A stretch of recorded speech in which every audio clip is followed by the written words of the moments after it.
Welcome to the listening library. ये एक ऐसी जगह है जहां हम बुक्स को सिर्फ समझने के लिए नहीं बल्कि दिल के साथ सुनते हैं।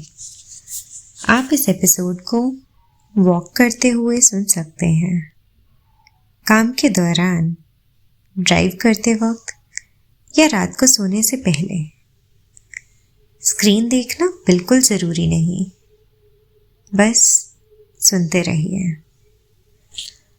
आज की कहानी उन लोगों के लिए है जो लाइफ में काफ़ी आगे बढ़ चुके हैं, लेकिन कहीं ना कहीं रुककर सांस लेना भूल गए हैं। ये कहानी है ट्यूसडेज विद मौरी की। अगर आपको ऐसी और कहानियाँ इसी तरह कामली सुननी है तो चैनल को सब्सक्राइब कर सकते हैं। अब हम धीरे शुरू करते हैं। कहानी शुरू होती है एक यंग स्टूडेंट से, मिच एल्बम। कॉलेज के दिनों में उसके लिए उसका प्रोफेसर सिर्फ टीचर नहीं था, वो मेंटर था, गाइड था। उस प्रोफेसर का नाम था मोरी श्वार्ट्ज। मोरी क्लासरूम में सिर्फ सिलेबस नहीं पढ़ाता था, वो लाइफ के बारे में बात करता था, प्यार के बारे में, फियर के बारे में और सबसे ज़्यादा इंसान होने के बारे में। लेकिन जैसे ज़्यादातर लोग करते हैं, मिच भी कॉलेज के बाद लाइफ की रेस में चला गया। करियर, पैसा, सक्सेस। धीरे धीरे मौरी सिर्फ एक याद बन गया। हम ज़्यादातर उन लोगों को भूल जाते हैं जिन्होंने हमें सबसे ज़्यादा समझा होता है। सालों बाद मिच टीवी पर एक न्यूज़ देखता है। मौरी को एक सीरियस डिजीज़ हो चुकी होती है, ALS। एक ऐसी बीमारी जिसमें बॉडी धीरे धीरे काम करना बंद कर देती है, लेकिन दिमाग बिल्कुल क्लियर रहता है। मौरी जानता था कि उसके पास ज़्यादा वक्त नहीं बचा, लेकिन वो डिप्रेस्ड नहीं था। वो तैयार था, तैयार लाइफ के बारे में बात करने के लिए। ये मोमेंट बहुत पावरफुल है, क्योंकि यहीं से बुक हमें एक सवाल पूछती है। अगर आपको पता हो कि टाइम लिमिटेड है, तो क्या आप अलग तरह से जियोगे? मिच मौरी से मिलने जाता है और वहां से शुरू होती है उनकी वीकली मीटिंग्स, हर ट्यूसडे। ये क्लासेस कॉलेज जैसी नहीं होती। यहाँ कोई एग्ज़ाम नहीं, कोई ग्रेड्स नहीं, सिर्फ बातें, लाइफ पर बातें।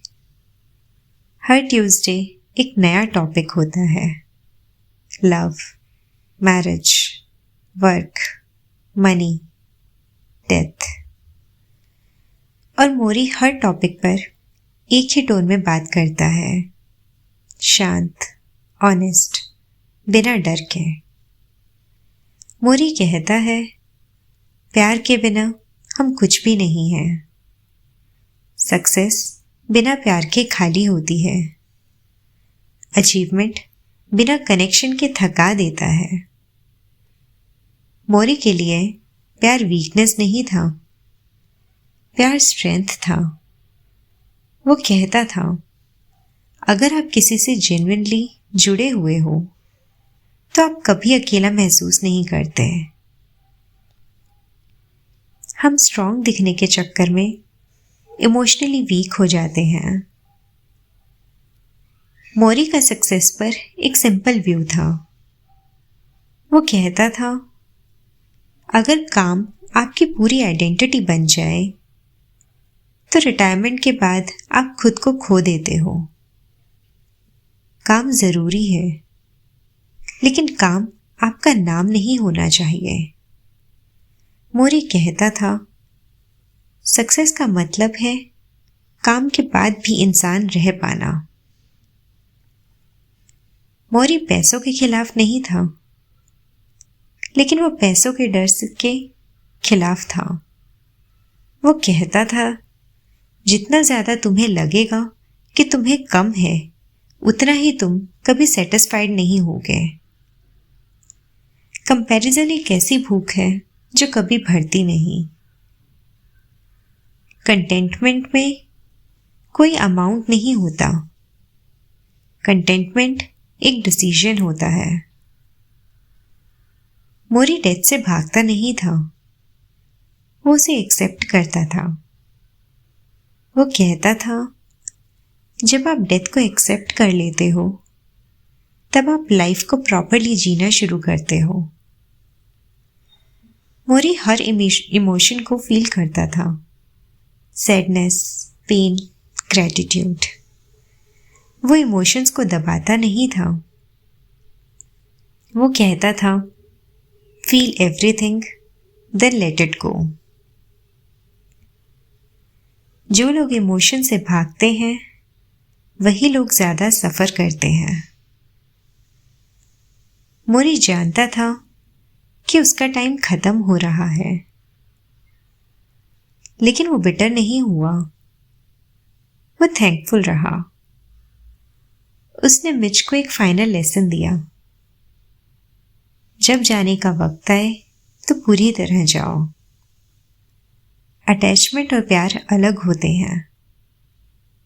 प्यार रह सकता है बिना पकड़ के। ट्यूसडेज विद मोरी हमें प्रोडक्टिविटी नहीं सिखाती, ये हमें प्रेजेंट सिखाती है। ये बुक याद दिलाती है कि लाइफ का सिलेबस सिंपल है। प्यार, एक्सेप्टेंस, ग्रैटिट्यूड, कनेक्शन और सबसे इम्पॉर्टेंट, वक्त को लाइटली लेना। ट्यूसडेज विद मोरी एक बुक नहीं है, ये एक कन्वर्सेशन है। एक रिमाइंडर कि हम सब स्टूडेंट्स हैं और लाइफ ही हमारी टीचर है। आप द लिसनिंग लाइब्रेरी सुन रहे थे। अगर ये एपिसोड आपको थोड़ा सा नरम बना दे, तो शायद यही इसका काम था। अगर आपको ऐसी और बुक्स इसी तरह सुननी है, तो चैनल को सब्सक्राइब कर सकते हैं। Thank you for listening.